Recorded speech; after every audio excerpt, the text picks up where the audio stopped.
old independent, the old revolutionary. আমি জানি না কি করে মাত্র 58 বছর বয়সে, এখনকার যুগে যেটা একদমই বেশি বয়স নয়, তাকে বলা হতো ওল্ড রিভলিউশন।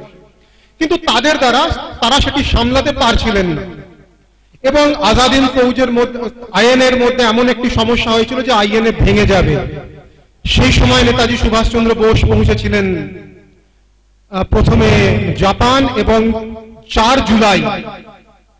জুলাই 1943 সালে নেতাজি সুভাষচন্দ্র বোস পৌঁছলেন সিঙ্গাপুর। এবং ইতিহাসের দেখুন, ইতিহাসের চক্রটি অত্যন্ত রহস্যজনক।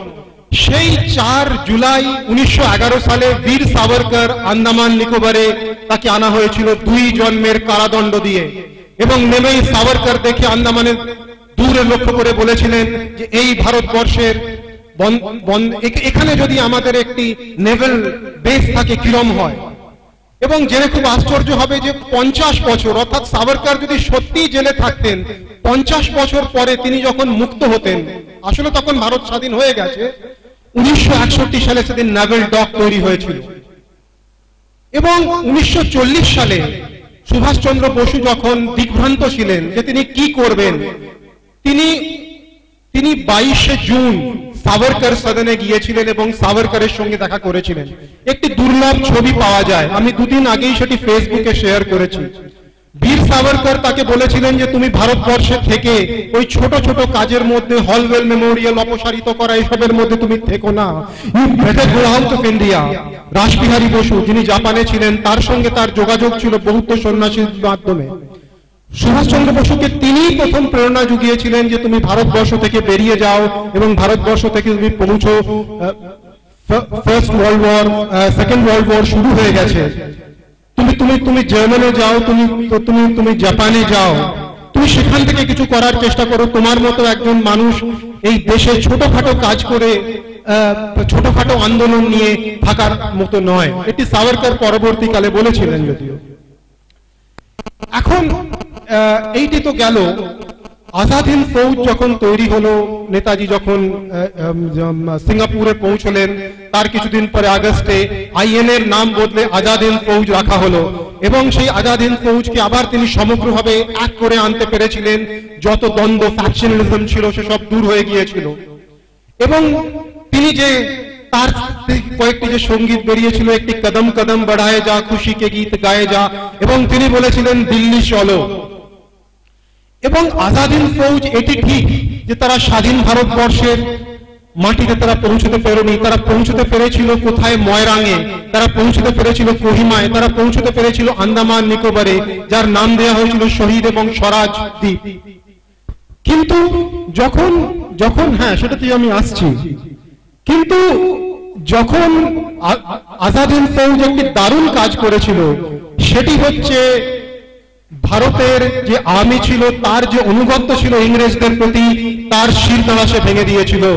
যেটা কি বলা হয় যে Subhas actually smashed the spine of loyalty towards the British by the Indian armed forces. এটি অনেক দিন আগে হয়েছিল, 1857 সালে। এবং আপনারা জানেন যে 1857 সালকে মিউটিনি বললে এখন অনেক লোকে বলে না, এটি মিউটিনি ছিল না, এই নামটি অত্যন্ত ভদ্র নয়, এটিকে বলা হোক uprising, first war of independence.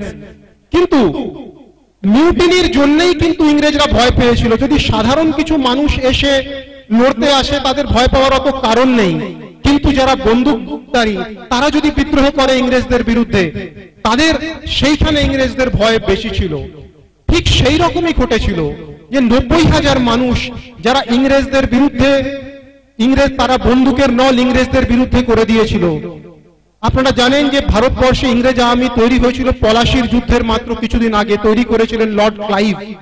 সেই প্রায় 190 বছরের আনুগত্যকে নেতাজি সুভাষচন্দ্র বোস ভেঙে দিতে পেরেছিলেন। এবং এই বাটারফ্লাই এফেক্টের জন্য ইংরেজরা কিন্তু আসলে ভয় পেয়েছিলেন। এবং যখন এখানে আজাদ হিন্দ ফৌজের বাহিনীরা ধরা পড়লেন এবং এখানে লালকেল্লাতে তাদের বিচার হয়েছিল, তাদের উপর আজাদ হিন্দের ষড়যন্ত্র মামলা, সাজানো নাটক তৈরি করা হয়েছিল, তখনও ভারতবর্ষের বিভিন্ন জায়গায় তাদের সমপক্ষে আন্দোলন হয়েছিল। একটি বিখ্যাত হয়েছিল দ্য নেভো মিউটিনি, বম্বে ডক 1946-এ। তারা নিজের নাম দিয়েছিল আজাদ হিন্দি। এবং ইংরেজরা প্রথমবার এইটির থেকেই ভয় পেয়েছিল যে যদিও আজাদ হিন্দ ফৌজ হয়তো শেষ হয়ে গেছে, কিন্তু আজাদ হিন্দ ফৌজ যে মানুষের মনে যে যে প্রেরণা জাগিয়ে গেছে, তারা হয়তো ইংরেজদের বিরুদ্ধে বিদ্রোহ করবে, এবং এই সৈনিক বিদ্রোহ থেকে ইংরেজরা বেশি ভয় পায়। তো এইটির জন্যই বলবো যে ইংরেজ শাসনকে উৎখাত করার মূলে 1947-এ ইংরেজরা ভারত ছেড়ে এবং লর্ড মাউন্টব্যাটেনকে পাঠানো হলো। 1947-এ ইংরেজরা ভারত কেন ছাড়লেন? ভারতবর্ষের গান্ধীজির নেতৃত্বে শেষ আন্দোলন ছিল, যেটি গান্ধীজি জেলে থাকার জন্য প্রত্যক্ষভাবে যোগ দিতে পারেননি, সেটি হচ্ছে কুইট ইন্ডিয়া মুভমেন্ট। কিন্তু সেটাই যদি কুইট ইন্ডিয়া মুভমেন্টে 3 মাসের মধ্যে 1 লক্ষ মানুষ জেলে গিয়েছিল, অথচ আজ থেকে 4-5 বছর আগে যখন অমরনাথের বালতালের জমি নিয়ে আন্দোলন হয়েছিল, 1 সপ্তাহের মধ্যে 3 লক্ষ মানুষ জেলে গিয়েছিল। তো কুইট ইন্ডিয়া মুভমেন্টকে যত বড় করে এখন দেখানো হয়, এটা যে অত বড় ছিল তা নয়। এবং কংগ্রেসের বহু মানুষকে জেলে পাঠিয়ে দেওয়া হয়েছিল, কমিউনিস্টদের খালি ছেড়ে দেওয়া হয়েছিল যে তোমরা এই আন্দোলনটিকে সাবোটাজ করো। কিন্তু ইংরেজরা যদি সত্যি কুইট ইন্ডিয়া আন্দোলন থেকে ভয় পেত, তাহলে তারা হয়তো সেকেন্ড ওয়ার্ল্ড ওয়ারের ওই পরিস্থিতির মধ্যেই ভারত ছেড়ে চলে যেত, কিন্তু তারা যায়নি। তারা ভয় পেয়েছিল সুভাষচন্দ্রকে, এবং 1945-এর পর থেকে আস্তে আস্তে ভারত ছাড়ার প্রক্রিয়া তাদের শুরু হয়েছিল। তো সুভাষচন্দ্র প্রত্যক্ষভাবে ভারতে না পৌঁছলেও, আজাদ হিন্দ ফৌজের মানুষেরা ভারতে যুদ্ধবন্দী হিসেবে পৌঁছলেও অন্যভাবে তারা দিল্লি পৌঁছেছিলেন এবং তাদের বার্তা দিল্লিতে পৌঁছেছিল। এইটি বলে আমি আমার মূল বক্তব্য শেষ করছি। এখানে স্যার 2-3টে কথা আমাদের মানে ভাগ্যক্রমে এখানে সবাই আইএনবি মিনিস্ট্রি থেকে অনেকে দেখছি, আমিও মানে যাই বলবেন চক্র ভাগ্যের এতে আমিও কনসালটেন্ট আইএনবি মিনিস্ট্রিতে। আইএনবি মিনিস্ট্রি থেকে অনেকদিন নেতাজি সুভাষচন্দ্রের জন্মদিনে কোনো বিজ্ঞাপন দেওয়া হতো না। আমি একটি আর্টিকেল লিখেছিলাম গত বছর যখন আমি এখানে ছিলাম না, যে অনেকের জন্মদিনে বেশিরভাগ দেয়া হতো গান্ধী পরিবারের জন্মদিনে, সুভাষ নেহরুর ওপরে, গান্ধীর ওপরে, ইন্দিরা গান্ধীর ওপরে, এমনকি রাজীব গান্ধীর ওপরে। কিন্তু গত প্রায় 5-6 বছর নেতাজি সুভাষচন্দ্র বসুর ওপরে একটি অ্যাডভার্টাইজমেন্টও দেওয়া হয়নি। এবং দুঃখের বিষয়, আমার চেষ্টা সত্ত্বেও এবছরও সেটা হয়নি সরকার বদল হওয়ার পরে। তো কিন্তু আসছে বছর থেকে সেটি যেন না হয়, এইটি আমাদের এতে দেখতে হবে। হ্যাঁ, আর এইটি 2-3টে জিনিস আমি এতে বলে আর একটা 2টি কথা বলে আমি এখানে শেষ করব। প্রথমত হচ্ছে যে সুভাষচন্দ্র বসুর কি হলো সেই নিয়ে এখন নানা মুনির মধ্যে নানা মত আছে। কিন্তু আইএনএ যে কিন্তু আমরা মনে করি যে তার সম্পর্কে যা বলা হয়, তার যে মৃত্যু হয়নি ওই বিমান দুর্ঘটনায়, সেটি তো মুখার্জি কমিশন এখন প্রত্যক্ষভাবে দেখিয়েছে। এবং মুখার্জি কমিশন এও বলেছে যে সেই দিন কোনো দুর্ঘটনা তাইপেইতে ঘটেওনি। তার কারণ যদিও আজাদ হিন্দ, যদিও মানে সে সময় সেকেন্ড ওয়ার্ল্ড ওয়ারে সব জিনিস তখন ভেঙে পড়ছে, কিন্তু তবুও Japanese army was so disciplined that to keep record of all the planes that going from one destination to other, it was not such a chaotic force as some might try to make it out. সেদিন ওখানে কোনো দুর্ঘটনাই Japanese প্লেনে সেখানে হয়নি। কিন্তু দ্বিতীয় কথা হচ্ছে যে উনি, আপনারা যদি দেখেন ইউটিউবে আমাদের অম্লান ঘোষ, অম্লান কুসুম ঘোষও এখানে রয়েছেন, উনি একটি ডকুমেন্টারি ফিল্ম তৈরি করেছেন ব্ল্যাক বক্স অফ হিস্ট্রি, এবং আজ থেকে প্রায় 5 বছর আগে টাইমস নাও, এটি ইউটিউবেও আছে, আপনারা ইউটিউবে সার্চ করে দেখতে পারেন যে সেখানে জাস্টিস মুখার্জির সাথে অম্লানদার এইরকম কথা হচ্ছিল, যেরকম এই ক্যামেরাটি খোলা রয়েছে ধরুন, কিন্তু কারোর সেদিকে লক্ষ্য নেই, অফ দ্য রেকর্ড কথা হচ্ছে। জাস্টিস মুখার্জি বলছেন যে যদিও আমি আমার রেকর্ডে, মানে তিনি সেই তার অফিসিয়াল রিপোর্টে তিনি লেখেননি, কিন্তু তিনি মনে করেন যে হি ইজ 100% শিওর যে সেই ফৈজাবাদের সেই সন্ন্যাসী ভগবানজি হচ্ছেন সুভাষ, হি ইজ 100% শিওর। এবং তার সেইটি পুরোটি রেকর্ড হয়ে যায়, এবং এই রেকর্ডটি আছে, তার পুরো কথা এটিও আছে, এবং তার কিছুটা অংশ আপনারা ইউটিউবেও পেয়ে যাবেন। কিন্তু এখন প্রশ্ন হচ্ছে যে আইএনএর প্রথম এই আজকের যে সেমিনারটি, এটি প্রথমে সোনার তরী আয়োজন করেছিল 30 জানুয়ারির কাছাকাছি আমাদের ওই এর কাছে ওই কেল্লা, তুগলকাবাদ কেল্লার পদপ্রান্তে একটি সভা হয়েছিল, সেখানে আমিও ছিলাম। সেখানে অবশ্য নেতাজি নিয়ে বিশেষ কথা হতে পারেনি, কিন্তু সেই সময়ের থেকে এই সময়ের মধ্যে আমি হঠাৎ দেখি একটি পরিবর্তন ঘটেছে। পরিবর্তন এই যে নেতাজির রেকর্ড ডিক্লাসিফিকেশন নিয়ে কিছু ঝুড়ি থেকে বেড়াল বেরিয়ে এসছে। এই মাত্র দুদিন আগের কথা যে আইএনএ টাকা কি হলো, আইএনএ যে fund what Netaji sent to India, সেই টাকা হতে এসেছিল। খোঁজ খবর বলে আগে একটি নিউজ ফিচার হতো আকাশ বাংলাতে, সেই নিয়ে দিব্যজ্যোতি বাবু এই নিয়ে কাজ করেছিলেন, দিব্যজ্যোতি ঘোষ এই নিয়ে তারা কিছু তুলেছিলেন। কিন্তু দেখুন ঈশ্বরের এমনই আশীর্বাদ যে হঠাৎ দেখতে পারছি যে নতুন সরকার আসার পর থেকেই হঠাৎ এমন মানে বিভিন্ন ধরনের কাকতালীয় বা সংযোগ এরকম তৈরি হচ্ছে যে আইএনএ আবার ফেরত এসে যাচ্ছে। আইএনএ এর ঘটনা আপনি যদি গুগল নিউজে সার্চ করেন, আইএনএ আজাদ হিন্দ ফৌজ নেতাজি সুভাষচন্দ্র বোস, গুগল নিউজে এসে যাবেন। আপনি যদি সর্দার পটেল বা নেহেরু ইত্যাদি যদি গুগল নিউজে সার্চ করেন আপনি পাবেন না, গুগলে হয়তো পাবেন, গুগল নিউজে পাবেন না।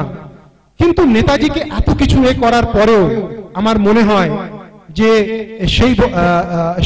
সেই মহান পুরুষ যিনি কেবলমাত্র ভারতীয় নেতা ছিলেন না, তিনি he was a Asian leader, pan Asian leader. এবং এখানে আমাদের আগের মন্ত্রী সাহেবের সাথে আমি অত্যন্ত বিনীতভাবে I wish to differ very humbly যে নেতাজির একটি মূর্তি যদি করা হয় এখানে কেউ জুতোর মালা পরাতে পারে, I found this very outrageous. দেখুন আম্বেদকর সম্পর্কে, কারণ Ambedkar was a polarising figure, I am coming to it, আমি শেষ করছি। কিন্তু আম্বেদকরেরও কেউ যদি বইটি পড়ে দেখেন, সেটির নাম পাকিস্তান আর পার্টিশন অফ ইন্ডিয়া, এবং শিবসেনা যদি এটা করতে যায় আমি অত্যন্ত দুঃখিত, কারণ আম্বেদকরই প্রথম যিনি বলেছিলেন Maharashtra should be a linguistic state. তার যে বই আছে Maharashtra as a linguistic state, এবং এত তথ্য নিয়ে উনি লিখেছেন। But I am sorry, Subhas Chandra Bose is not a polarising figure. সব মানুষেরা দেশের সাধারণ মানুষ নেতাজিকে করে। যদি নেতাজিকে কেউ অশ্রদ্ধা করে, I see it as a particular political class, যারা চায় না যে সত্য সামনে আসুক। কিন্তু আমার ধারণা সত্যকে যতই গোপন করার চেষ্টা হোক সত্য সামনে আসবে, এবং সেই সত্য আসার প্রক্রিয়া এসে গেছে। এবং এ সত্য সামনে আসবে যে নেতাজির বিষয়ে তথ্য প্রমাণ সামনে না আসুক, সেটা কারা চাইতো। আমি সামান্য কিছু ইঙ্গিত করছি যে কারা চাইতো যে নেতাজির বিষয়ে তথ্য সামনে না আসুক, এবং সেটিও এখন আসছে। তো আমি এই বলেই আমি শেষ করব যে আমরা সেই সূর্যোদয়ের দিকে। ধন্যবাদ।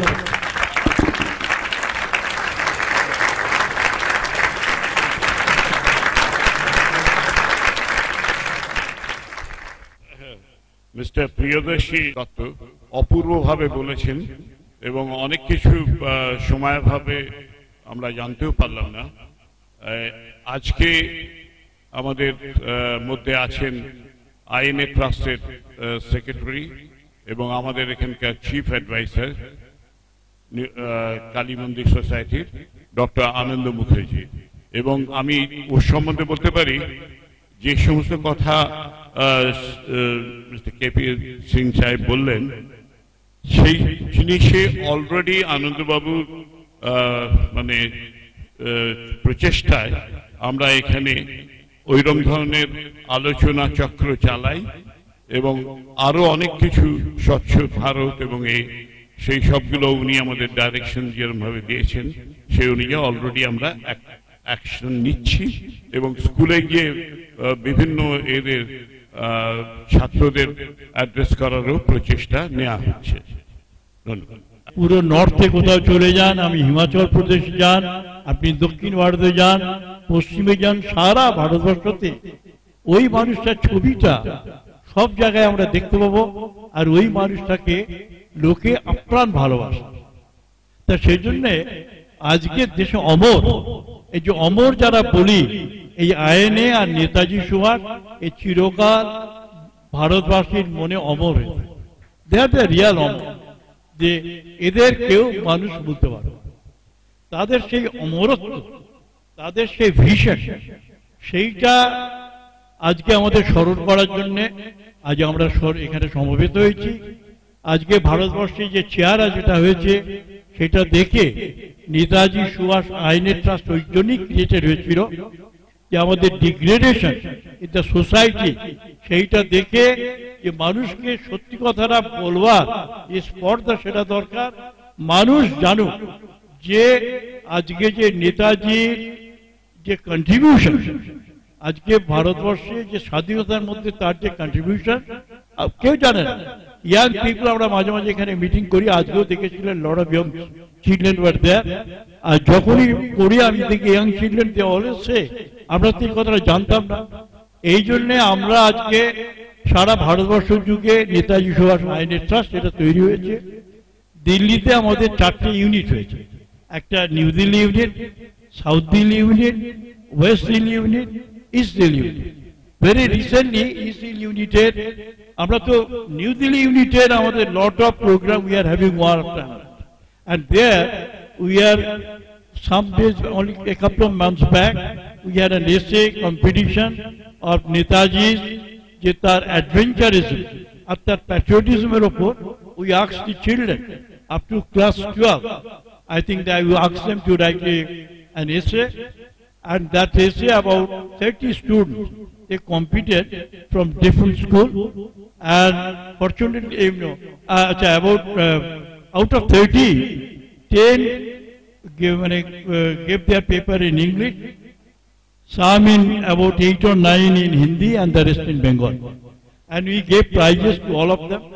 And one of the girls, actually from the English media, one Miss Chakraborty, she did an excellent sort of write-up she gave, and I asked her to give a presentation in a gathering that we organized later on.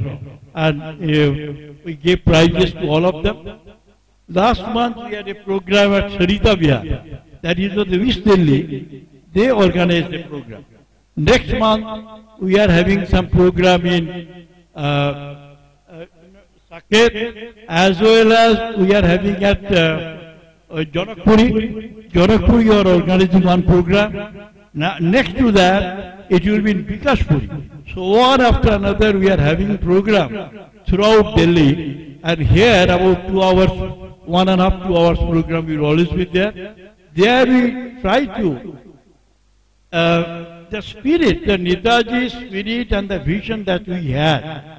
That vision, unless we have that Netaji, he gave the INA, the message, the unity, sacrifice. Unity, sacrifice, these are the two things we always used to say, and that we like to see that India, that if we intend to really as a nation, as a powerful nation, if we have to project, then we have to take the Netaji's, that ideas of discipline, his ideas of unity, his ideas of sacrifice and patriotism. These are the aspects we like to imbibe to the children, to the school children. As he rightly said, that we won't be there in the arena for so many years, maybe 5 years, 10 years, but this young generation, they must imbibe the spirit so that our country can move forward. So I think that so far today's topic is concerned, I thought I just make some short run on that. India's struggle for independence was not a peaceful one, as claimed by government led by the Nehru-Gandhi dynasty. Besides revolutionaries like Bhagat Singh, Sukhdev and many others who were martyred for the cause, the INA led by Subhash Chandra Bose, a force of approximately 60,000 volunteers, fought valiantly for India's independence, and as many as 26,000 of the soldiers made the ultimate sacrifice. A casualty rate of nearly 50%, which is an unparalleled in the annals of military history. It was a struggle paid for in Indian blood. Credit for the independence of India belongs not to the peaceful Satyagraha led by Gandhi and his Congress followers, but to the sacrifice made by the INA, which led to the large-scale mutinies in the British, Indian Army, Navy and Air Force.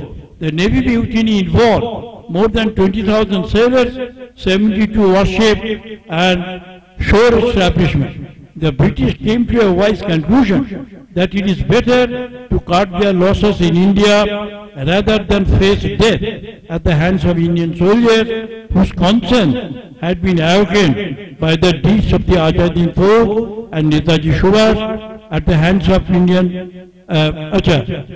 Hind Fauj and Netaji Subhash these Azadin folk who lost their royalty, or I mean the Indian army, that lost their royalty to the British crown, so assiduously cultivated by the British over 2 centuries.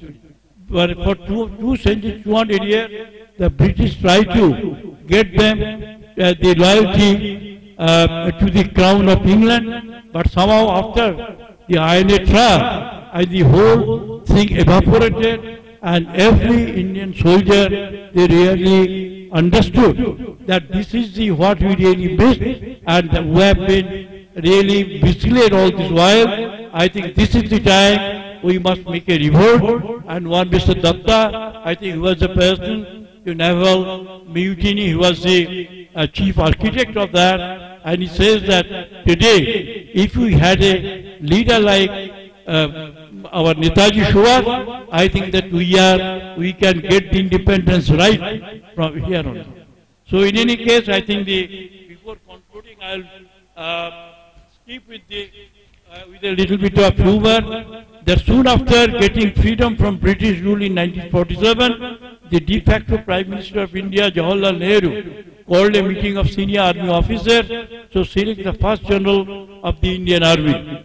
Nehru proposed, I think we should appoint a British officer as a general of the Indian Army, as he don't have enough experience to lead the same.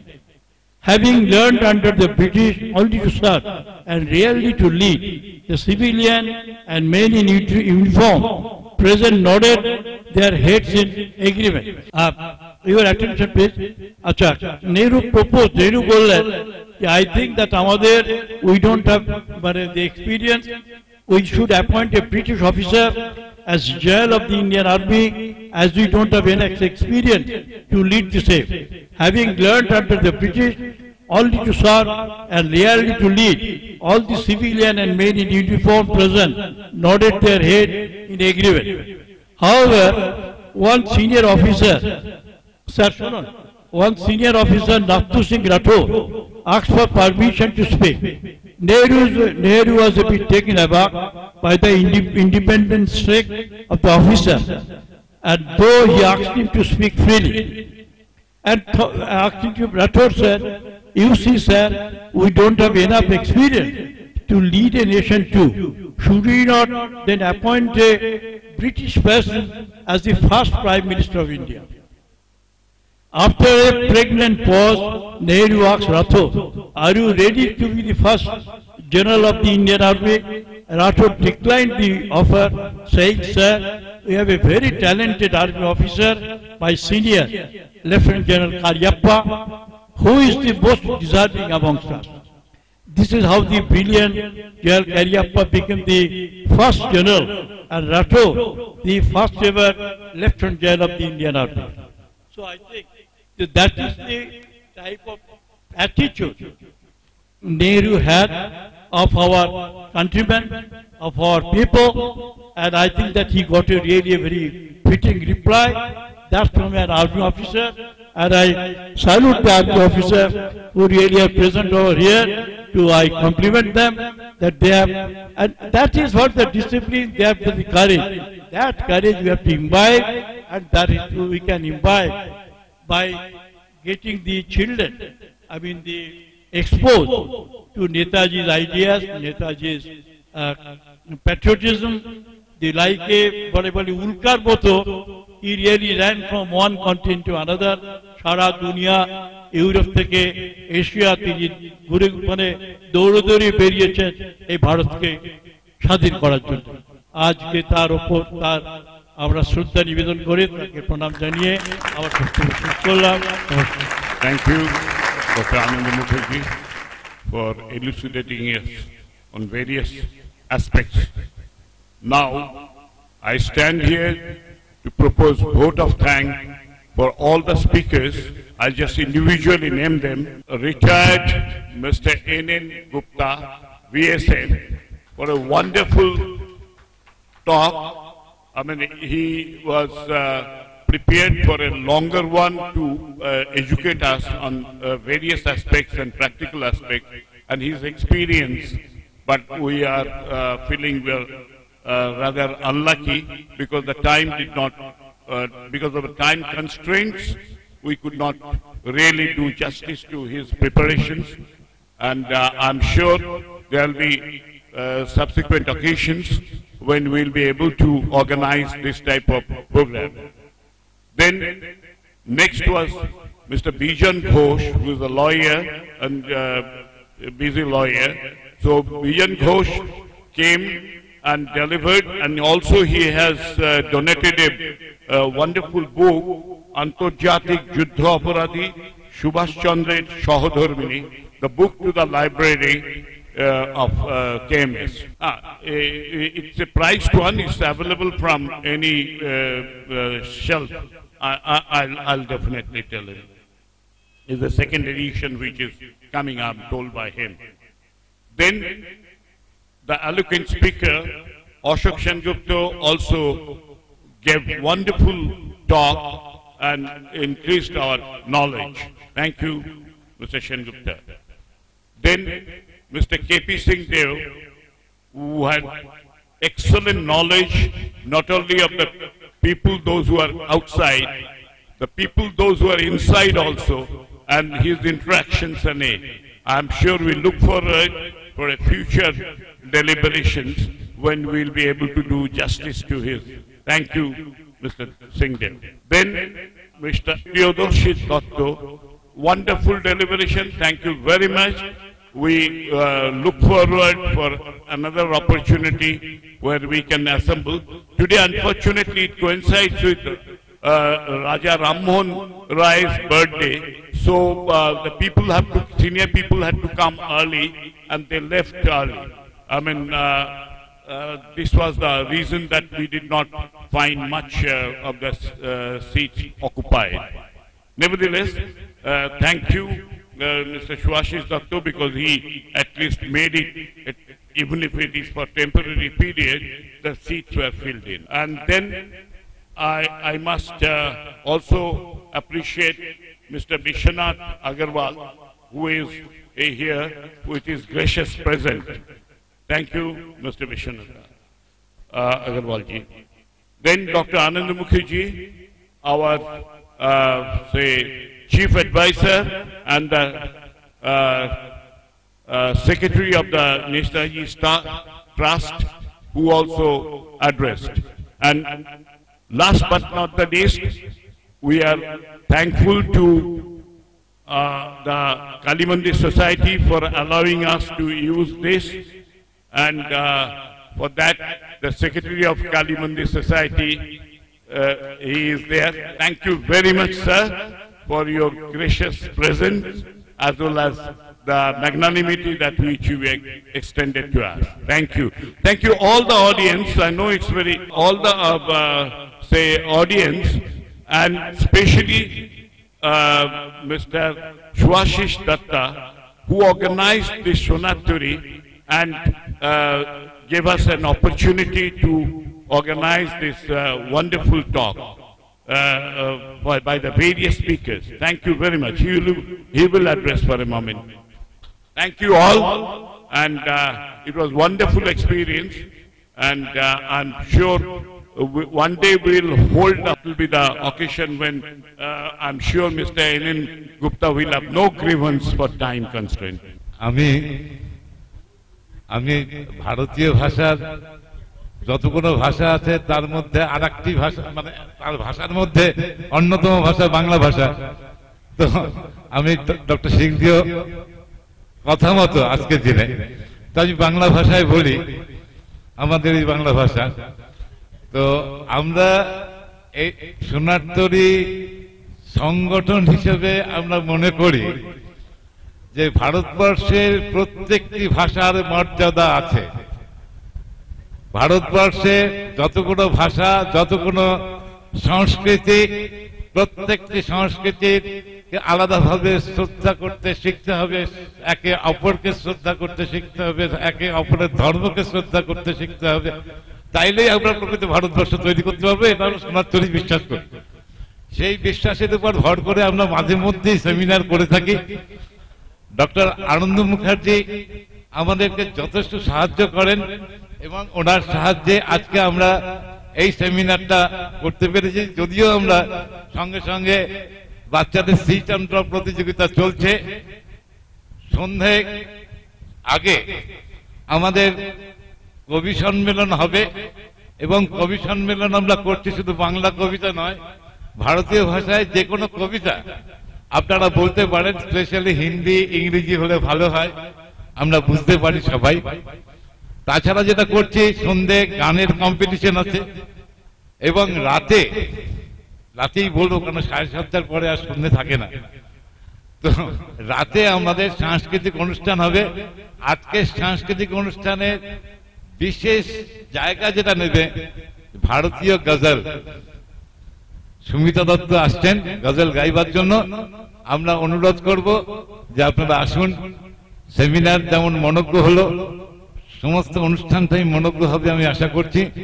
আমি আবার উপস্থিত দর্শক শ্রোতা এবং বক্তাদের আন্তরিক ধন্যবাদ জানিয়ে আমার মনে হয় এই সেমিনার আমরা এখানে করতে পারছি।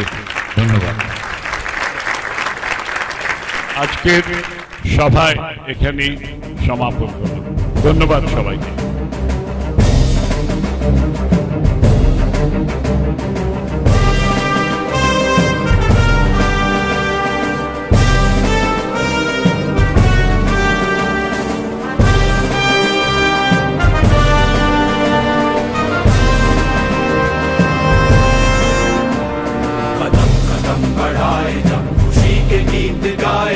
ये जिंदगी है कौम की, तो कौम पे लुटाए जा, कदम कदम बढ़ाए जा, खुशी के गीत गाए जा। ये जिंदगी है कौम की, तो कौम पे लुटाए जा।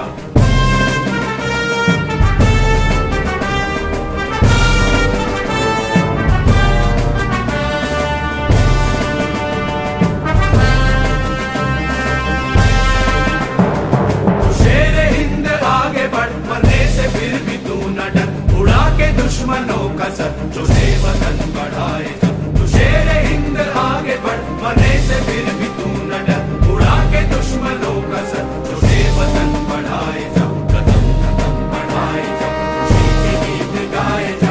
ये जिंदगी है कौम की, तो कौम पे लुटाए जा।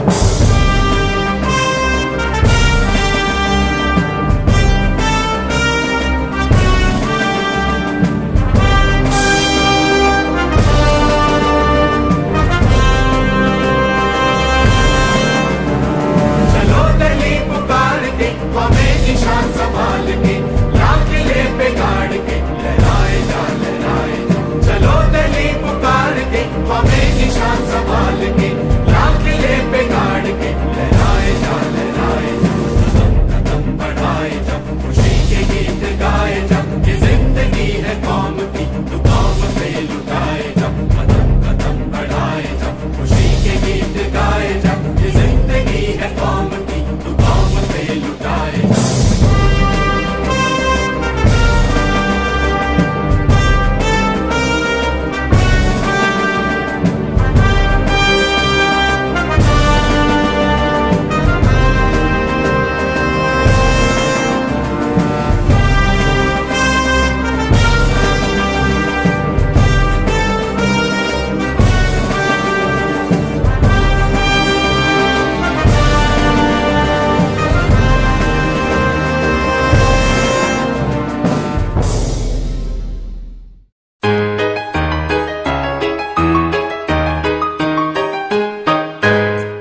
মনে প্রাণে বাংলা দূর প্রবাসে, ভেসে যায় চিত উপবন সুবাসে। সেই জোয়ারে চলো সবাই ভাসি, রূপরস মধুমার গন্ধে ভরে, ভালোবাসা ভরে দিয়ে সুর তাল লয়ে, ভরে তুলি আমাদের সোনার তরী। সোনার তরী, সোনার তরী, সোনার তরী, সোনার তরী।